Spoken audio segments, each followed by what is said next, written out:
morning, students. Welcome to yet another lecture of Simulation of Business Systems course. I am Dr. Deepa Philip. I am from IIT Kanpur, and this course is, you have already seen quite a lot of things about the use of simulation, why it is necessary for studying business systems, how do you model open-ended systems, and what are different simulation programs available, softwares available. We already seen a little bit of Arena and other things. And today's lecture, the number written here is lecture 10. This means it is the 10th PPT lecture, okay, the PowerPoint lecture. The actual would be 10th or 12th or something like that. I think I am not sure whether it's 12th or not, but this is the 10th PowerPoint based lecture. And today what we are going to study is probability and statistics for simulation. You might have studied probability and statistics as part of your other courses, but here the focus is on simulation, or what we are going to see, we are focusing on probability and stats required for doing simulation studies. Okay. So, our focus is how to do simulation studies and what are the probability and statistics tools that are required to do various simulation studies for us. Okay. And our basic learning agenda includes the basic ideas of probability, basic ideas of statistics, and why probability and statistics. Okay. So, today we will try to cover these three, okay, in today's lecture. Then we will talk about the treatment of data, frequency distribution histogram, stem and leaf display, which are some data. So, then these typically comes under the descriptive statistics aspects, which are required for us to sometimes do simulation studies. So, that part we will see in the, we will say, next lecture. Okay. So, our focus is these three things today. Right. Okay. So, first we will get into what we call as the basic ideas of probability, as we say. Okay. What is probability? And again, as I said, okay, focus on simulation studies. Okay. All we are discussing here is geared towards conducting simulation studies. We are not focusing much on doing general probability and statistics. So, the probability theory, people hear about this name probability theory, and sometimes people talk about this also as a important thing. We change this color, and the reason this probability theory and people mention about it is because probability theory is a way, okay, it is a way to study, okay, it is a way, or you can think about it as a method. It is a way or a method to study both uncertainty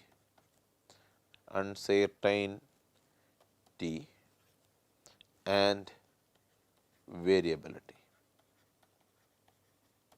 Okay. These two things, uncertainty and variability. Okay. So, probability theory provides you a way or a method to study both uncertainty and variability.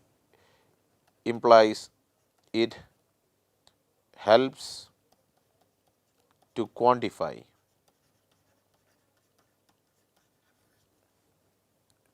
how uncertain we are, okay, how uncertain we are about future events. Okay. This quantification, okay, quantify in a sense we are say numerical estimate or put a numerical value or put a numerical value. Okay. So, it allows you to quantify how uncertain are we about future events. Okay. We are interested in what will happen in future and how uncertain are we or how certain are we. Okay. So, to understand the concept of probability and get into the more details of it, there are certain terminologies. Okay. So, this is the language of probability. Okay. So, to speak the language of probability, we need to learn what are the major terminologies associated with the probability. So, the first terminology that we learn today is called the term called experiment. Okay. We have already seen this term, already I mentioned this term multiple times in the class called as simulation experiment, but the probability experiment is also similar idea. Let us see what it actually means. Experiment, we define it as any action or process, okay, any action or process whose outcome is subject or subjected to uncertainty.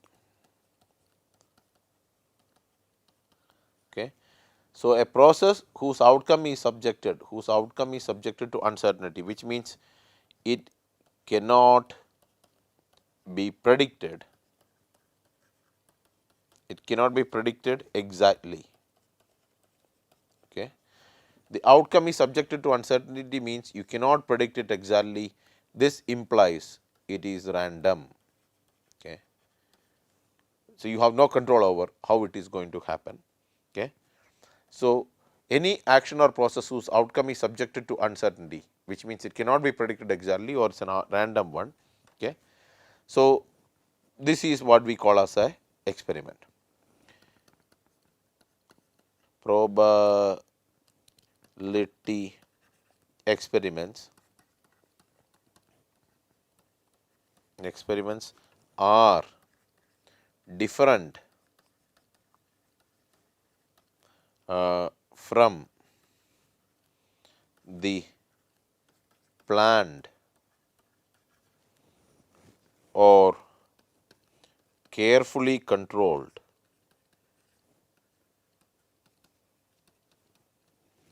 laboratory experiments.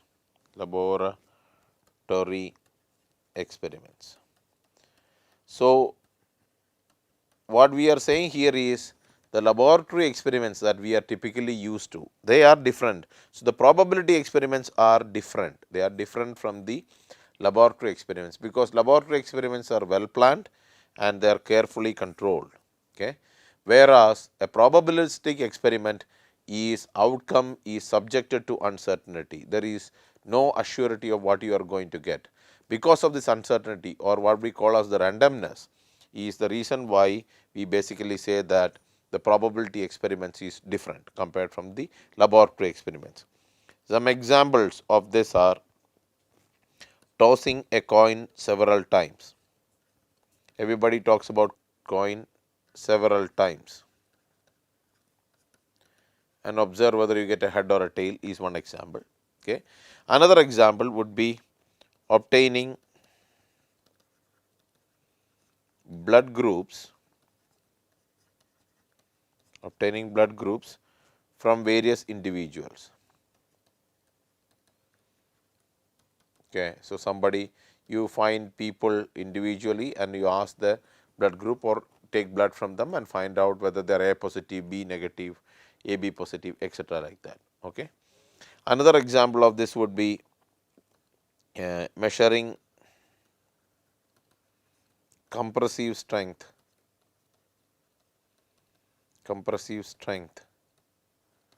of steel beams. Okay. So, you take different type of steel beams and using a UTM or universal testing machine try to measure the compressive strength of the steel beams. So, then you record those values. So, all these things. So, you are not sure what would be the outcome, what would be the compressive strength of the steel beam in front of you. You are not, you cannot be predict exactly. You cannot predict exactly what will be the blood group of the individual. You cannot predict exactly whether the coin, the next toss will be head or a tail. So, all these things the outcome cannot be predicted. So, the outcome is uncertain, you cannot predict it. Okay. Then we get into the next word, which is called as a trial. Okay. So, we already gone through experiment, now we get into trial. Okay. Trial means each time an experiment is repeated is called as a trial.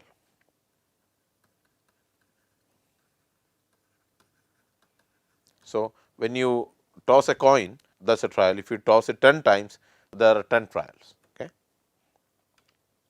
Then the second terms out of this is, the next set of terms is outcome. I already used this term before without telling you what it is. Okay. The outcome is used right here. Okay. So, the word outcome is, in a simplistic sense, it is the result of an experiment, and this experiment is the probability experiment, not the laboratory experiment. Okay. So, for example, is tossing a coin, the outcomes will be head or tail. If the coin is a proper coin, then you either get a head or a tail. Okay. If you do the blood group collection,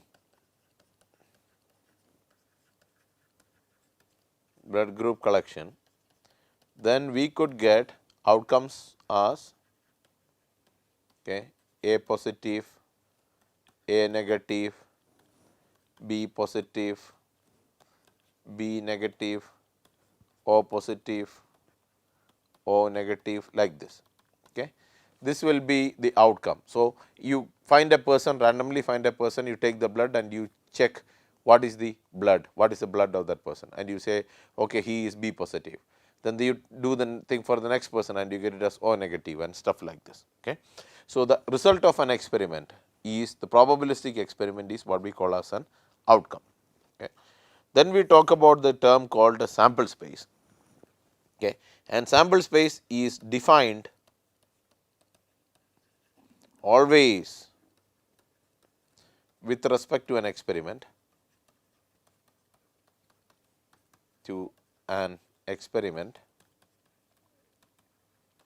always with respect to an experiment, and is the set of all possible outcomes of that experiment. Okay. So, a sample space can only be defined with respect to a specific experiment. Okay. Each experiment will have its own sample space. Okay. And what it is the set, it is a collection of all possible outcomes that are pertaining to that experiment. So, since it is a set, if we say tossing a coin, then sample space, typically denoted by capital S, uppercase S, is a set. So, we denote it as set H and T, which means head and tail. We denote heads by H and tails by T. Okay. Similarly, if you talk about rolling a die, rolling a fair die or dice, whatever you want to call it, the sample space is equal to the face values of 1, 2, 3, 4, 5 and 6. So, it is a 6 faced die and you will be able to get. So, what we are talking about here is having a die like this, somewhat like this, and you have stuff like this. So, you are rolling this and you get to see any one of those face, and those are the face values you are writing here. Okay. So, now the event is another term that is important in the case of probability, and event is it's a any collection or what we call as a subset, okay, of outcomes contained in the sample space of the experiment. Okay. So, what we are saying here is it is any collection, or the right word here is subset, any subset of outcomes that are related to the sample space of an experiment. So, if you talk about rolling a die, okay, rolling a dice and getting value greater than 4.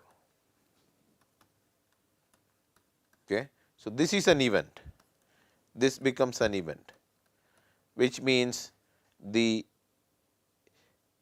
event E1 is equal to set of greater than 4 will be 5 and 6. So, which is equivalent to getting the value phase values of 5 and 6. Okay. So, that is what we call as an event. So, let us do a bigger example in this regard, and it is a little bit of a complicated example, rolling 2 fair dice and summing the phase values.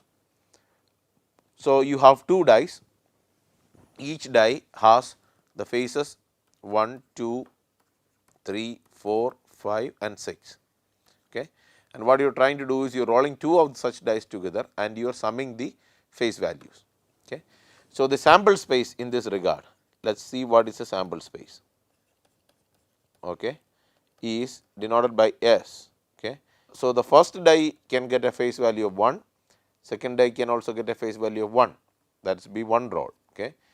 The other case is first die can get a phase value of 1, second can get a phase value of 2. So, this is 1 and 3, the first die getting 1, second die getting 4, first die getting 1, second die getting 5, first die getting 1, second die getting 6. Okay. So, this is one case. Now, let us look at the second scenario, where the second die, first die getting 2, second die getting 1, first die getting 2, second die getting 2, first die getting 2, second die getting 3, first die getting 2, second die getting 4, first die getting 2, second die getting 5, first die getting 2, second die getting 6. Now, I can do the same way 3 1, 3 2 like this all the way to 3 6, and I can go all the way down to 6, first die getting 6, second die getting 1, 6 1, 6 2, 6 3 like this all the way to 6 and 6, both die giving you the values of 6. So, if you look into this, you have 1 2 3 4 5 6. So, there are 6 outcomes in a row. Okay. Same way you have 1 2 3 4 5 6. Okay. There are 6 columns or 6 rows also. Okay. So, these are 6 columns and 6 rows. So, you have 6 times 6 equal to 36 outcomes in this case. And these 36 outcomes, what are you doing? You are summing the phase values. So, what are those phase values? Okay. So, you get 2 ones. So, you sum them, you get 1 and 1 as 2. So, the phase values, the minimum value you can get is basically 2, right, 1 and 1. The second value you can get is 3, okay, which is 1 and 2, and 2 and 1 can also give you 3. Same way then you have is 4, then you have is 5, 6, 7, 8, 9, 10, 11 and 12, which is 6 plus 6 is 12. So, these are the phase values, the summed phase values that you can get. Okay.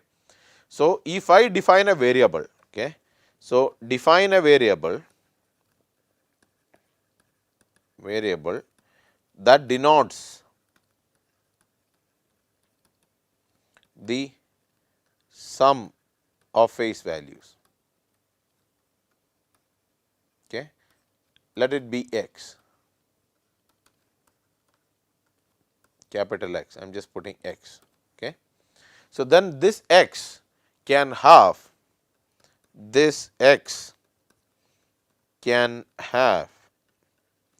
any value between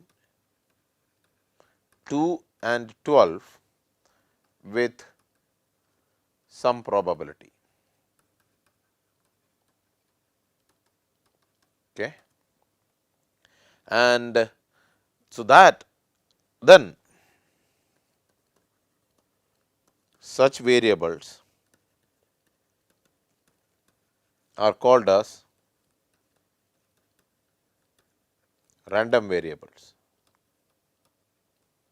So, I have been using this term random variable early, but now you guys know what a random variable is. Random variable is a variable that maps the outcome of a probability experiment to some values. Okay. Mapping probability experiment outcome to a value. Okay. Map outcome to value. So, then I can say it as the values are denoted by smaller case of random variable. Okay. So, I say that the x, the smaller value of x denotes the random variable. So, the random variable values here are 2, 3, 4, 5, 6, 7, 8, 9, 10, 11, 12. Okay.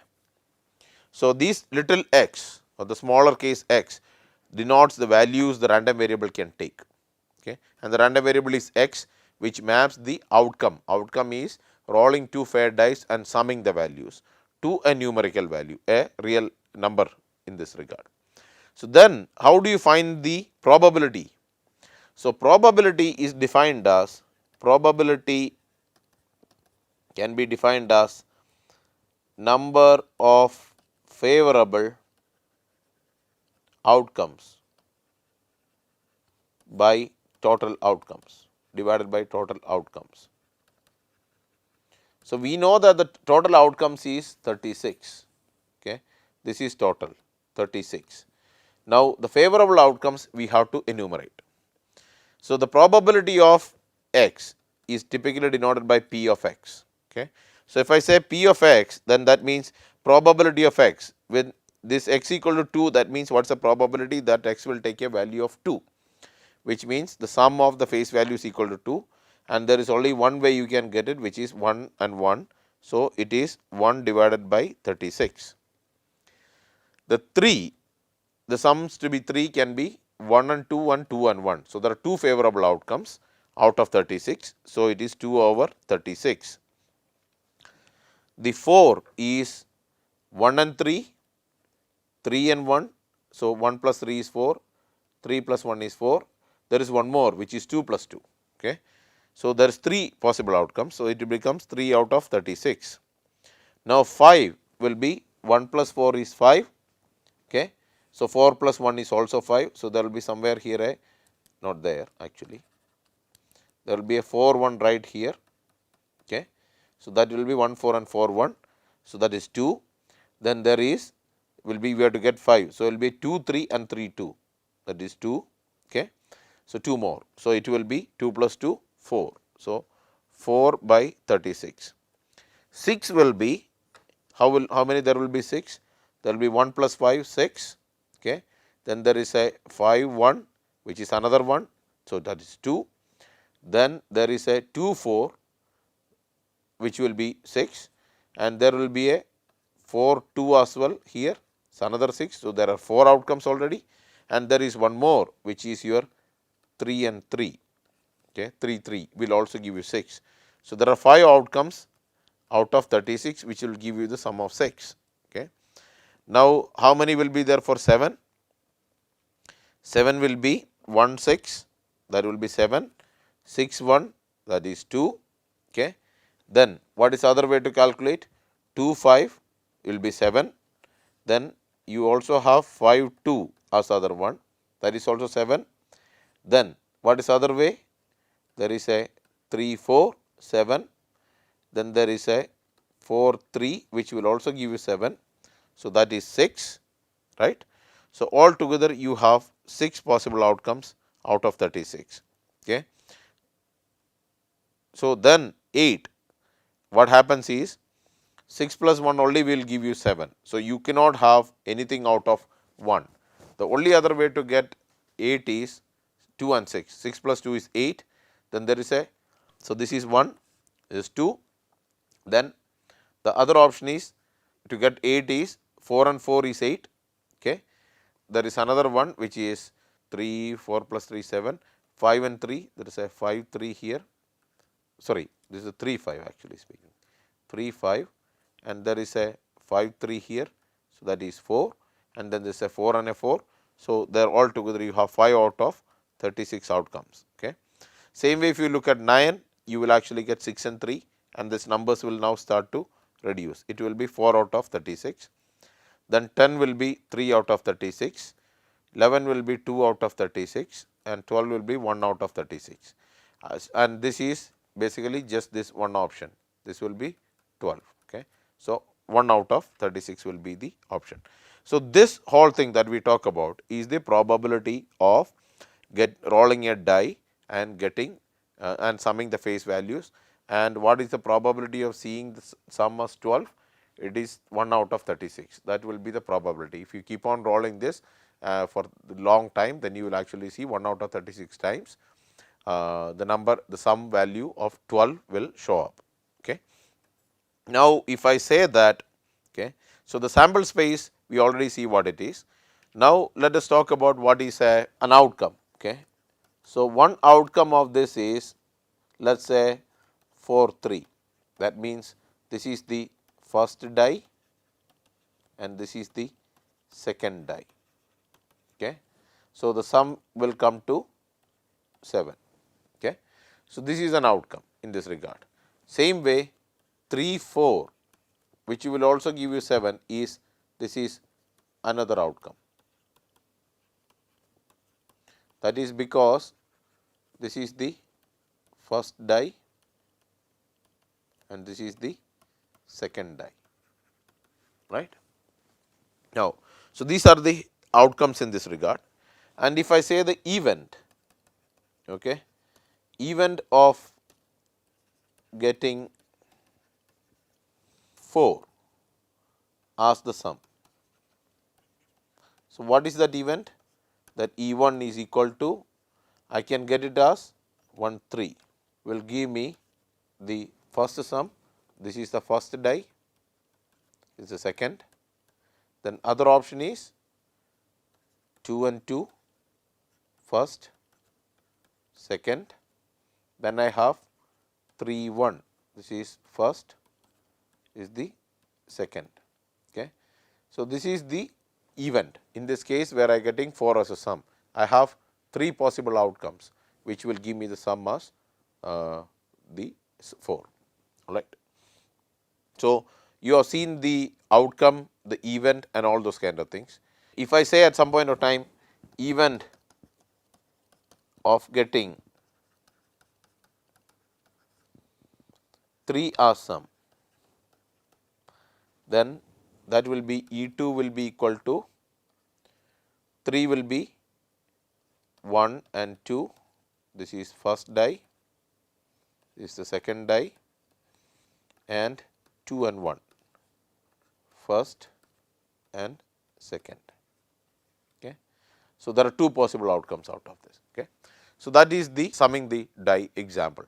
So, you can see that depending upon how the sum values change, you get different subsets, okay, or different subset of the sample space. Okay. So, if you list all the events possible, then it is also another way to find the probability. Okay. Also note that probability of an event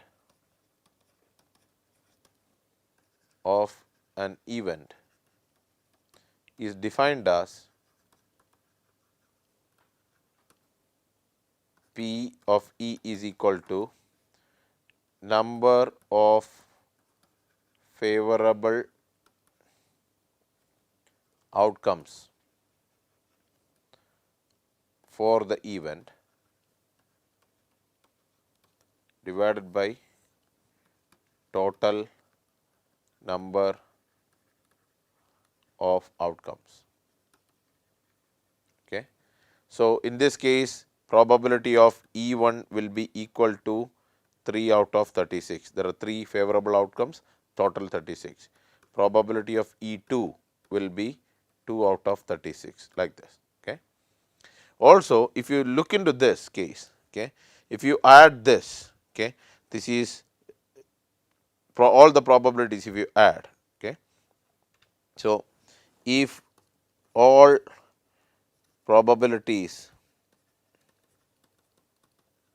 are added, okay, of the experiment, okay, or another way is sample space. Okay. If you do that, then it should sum to 1. Okay. So, an example is if you look in here, you can see that 1 out of 36, 2 out of 36 like this. If we sum this up, this is 1 plus 2 is 3, 3 plus 3 is 6, 6 plus 4 is 10, 10 plus 5 is 15, 15 plus 6 is 21, 21 plus 5 is 26, 26 plus 4 is 30, 30 plus 3 is 33, 33 plus 2 is 35, plus 1 is 36. So, the sum will come to probability will be coming to 36 over 36. So, in this case it will be probability of sample space will be 36 over 36, which will be equal to 1. Okay. So, the sum of the sample space, the probability of the sample space will always be sum to equal to 1. Okay. You should also remember that. Now that I have explained to you the basic idea of probability, now let us look in the basic idea of statistics, again from a viewpoint of simulation experiments. Okay. All right. So, in the basic idea of statistics, there are 3 views of statistics that we need to take a look into in this. Okay. The first view is it is statistics as a study, as the study of making inferences and decisions. So, I would call in the business terms as intelligent judgments and informed decisions. Okay. Intelligent judgments and informed decisions. Okay. So, as a study of making inferences and decisions, intelligent judgments and informed decisions in the presence of uncertainty and variability. So, statistics, one view is that when you have uncertainty and variability, how do you make intelligent judgments and informed decisions? Okay. Typically, people also refer to them as inferences and decisions, which are nothing other than intelligent judgments and informed decisions. So, the uncertainty and variability, in the face of that, how do you do that, or how do you make intelligent judgments and informed decisions, is to some people is a viewpoint of statistics. The second viewpoint of statistics, okay, considers it as an area of science, considers it as an area of science that focuses on the collection, organization, analysis and interpretation of data. Okay. The other viewpoint considers this as an area of science, considers it as an area of science. That area particularly focuses on the collection, organization, analysis and interpretation of data. Okay. So, things that are pertaining to data, how to collect data, how to organize data, how to analyze data, how to interpret data, these are also, this is that part of that branch of science that does all of these things is considered as statistics by another section of people. Then there is a third popular viewpoint, which is the statistics is the that branch to deal with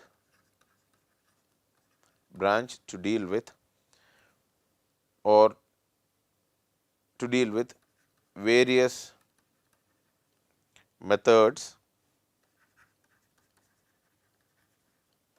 and techniques, that branch that deals with various methods and techniques that can be used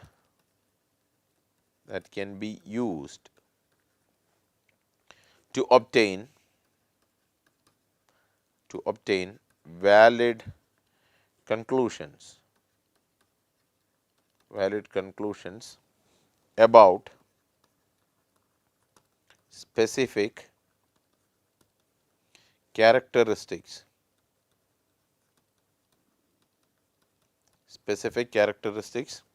of large number of data points. Okay. These large number of data points usually known as population.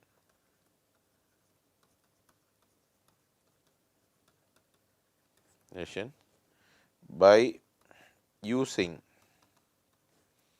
a small subset of the data known as sample.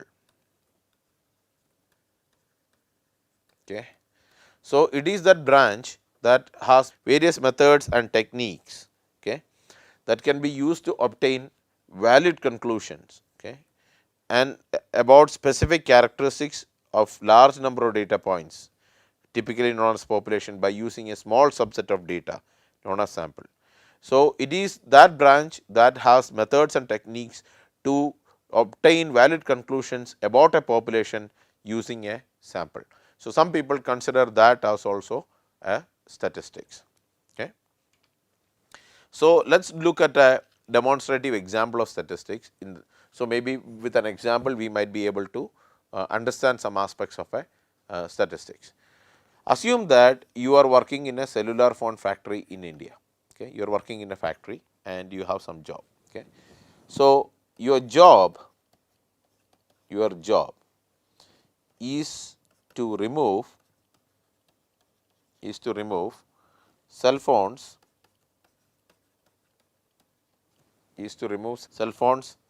from the assembly line. You are removing cell phones from the assembly line as they come out,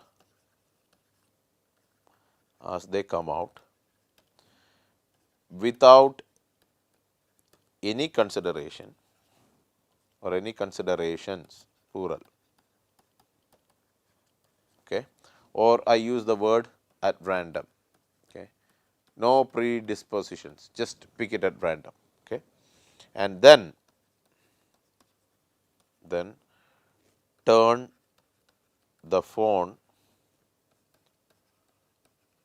on and then off. Okay. So, first you go to the assembly line without looking into, without having any consideration, pick a phone and then turn it on and then turn it off. So, that is your job description. Your job is to remove cell phones from the assembly line as they come out without any consideration, or you do this at random, okay, and then turn the phone on and then off. Okay. That is what you are doing. That is your job description. Okay. So, then if that is the case, each time a cell phone is each time a cell phone is removed, and turn it on and off. Okay. You are conducting a random experiment. So, this is another way of looking at how the probability comes into the statistics part. So, what you are doing is you are randomly picking a cell phone and you are turning it on and off. You are not sure whether the phone will turn on or turn off. So, in that regard, if you look into this, when you randomly pick the phone, you remove it from the assembly line, turn it and turn off. What you are actually doing is you are doing an experiment whose outcome is not assured to you. Okay. So, that is how you are conducting a random experiment. Now, each time you pick a cell phone at random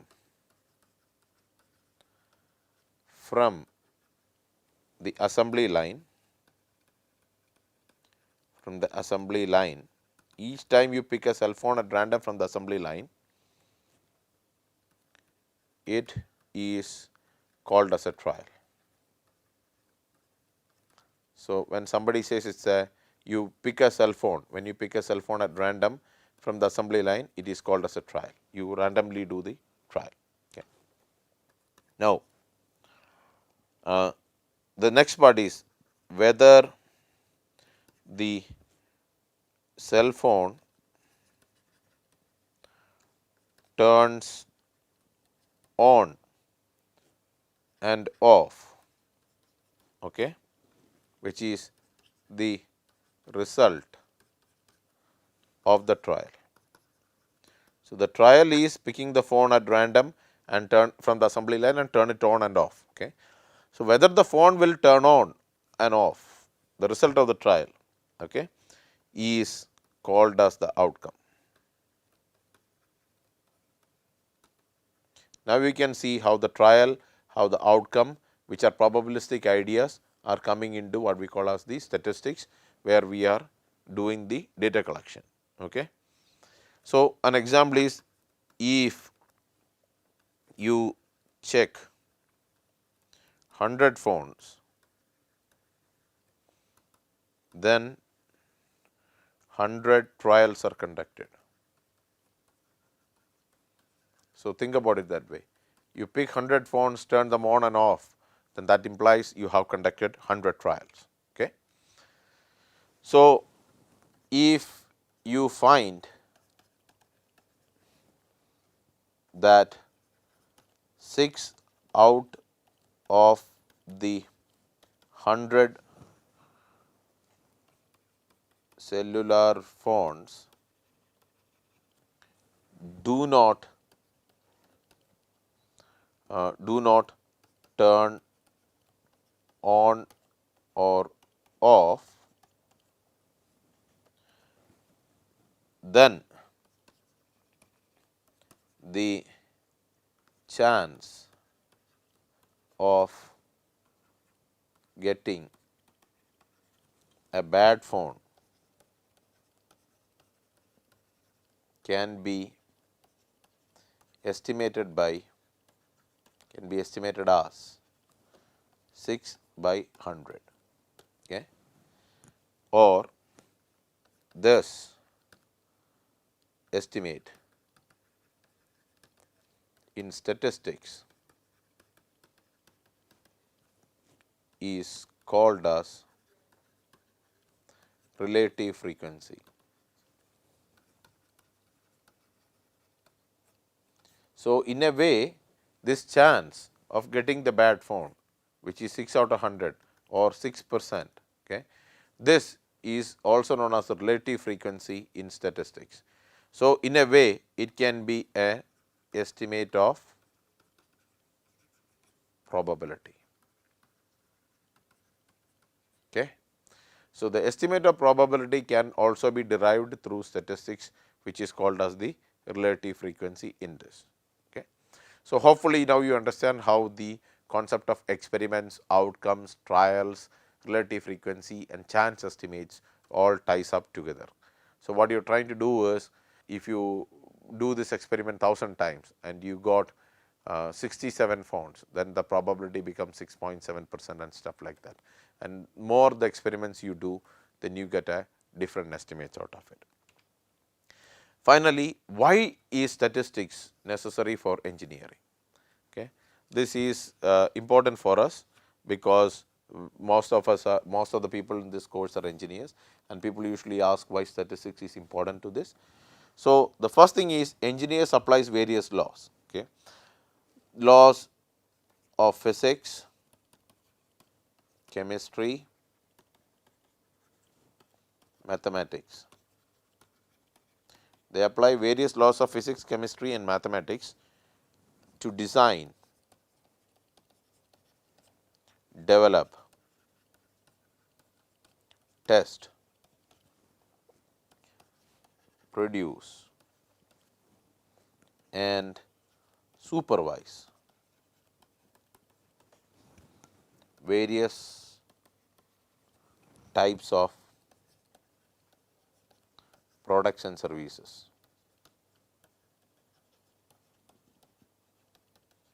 Okay. So, they use various laws of physics, chemistry and mathematics to design, develop, test, produce and supervise various products and services. So, they are applying these laws to make something, a product or a service.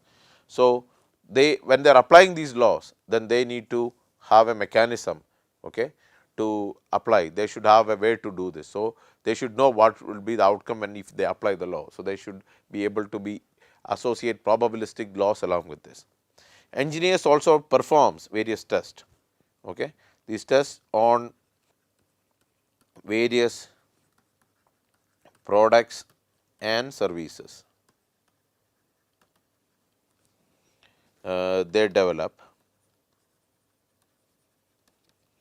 to learn how things behave under various conditions.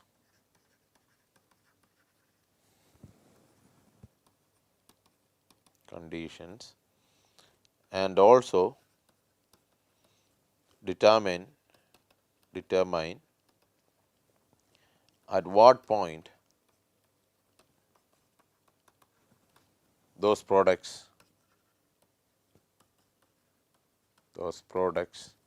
and services will fail. So, they conduct various tests on products and services to learn how things behave under various conditions, okay, what the operation conditions of the product and service, and more than that they want to know when the product and services will fail, what are the conditions at which they will fail. So, they do test for this. So, what are these tests? Okay. They are experiments. See how statistics and probability came into picture. These are experiments that engineers perform.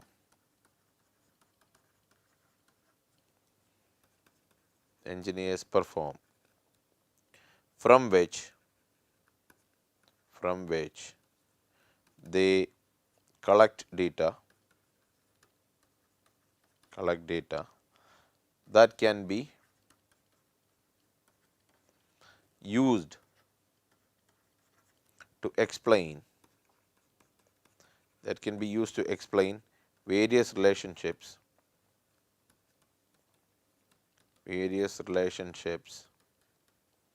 of aspects of the products or services.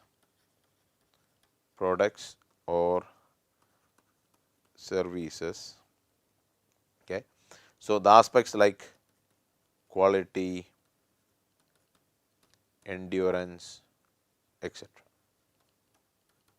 So, what you are saying is that these experiments, the engineers conduct these experiments to obtain data, or they want to collect data, and they want to use this data to explain various relationships of the product and service. So, relationship between various aspects of the products and service. Okay. So, that is the reason why engineers conduct these tests. Then why simulation is used by engineers? It is when you cannot really experiment with the actual product or service.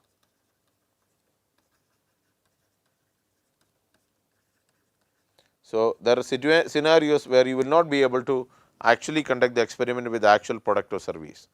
Then that is the time you use simulation to do same type of test or experiments. Okay. So, can also be done using simulation. Okay. So, that is the idea of this aspect. Okay. With this, today we reach the conclusion of our basic probability and statistics aspect of this course, and I hope that you guys have an understanding of what is basic probability and what is statistics, and how do engineers use both the concept of probability and statistics to make informed decisions about things that are uncertain and has variability in the future. Thank you very much.